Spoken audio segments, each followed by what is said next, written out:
கருமை எண்ணத்தின் வணக்கம். இன்றைய வகுப்பில் இந்திய பொருளாதாரம் என்ற பாடப்பகுதி நம்ம பார்த்தோம். அதில் மொத்த நாட்டு மகிழ்ச்சி குறியீடு 1972 அறிமுகம் ஆச்சு. வலிமையான பொருளாதாரத்தில் இந்தியா 7வது இடம், வாங்கும் சக்தியில் 3ஆம் இடம், அதே மொத்த உள்நாட்டு உற்பத்தியில் 7வது இடத்துல இருக்கும். அதே நிலப்பரப்பில் உலக அளவில் இந்தியா 7வது இடத்துல இருக்கும்.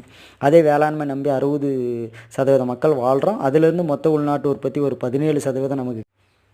பெரும் பிரிவினை ஆண்டு 1921, சிறு பிளவாண்டு 51, பெருவெடிப்பு ஆண்டு 1961, 100 கோடி தொட்டது 2001, அடுத்து மக்கள் தொகை மாறுதல் ஆண்டு 2011, அடுத்து நம்மளுடைய வாழ்நாள் எதிர்பார்ப்பு பார்த்திங்கன்னா 63, அடுத்து மக்கள் அடர்த்தி 382, பாலின விகிதம் 940 இருக்கும்.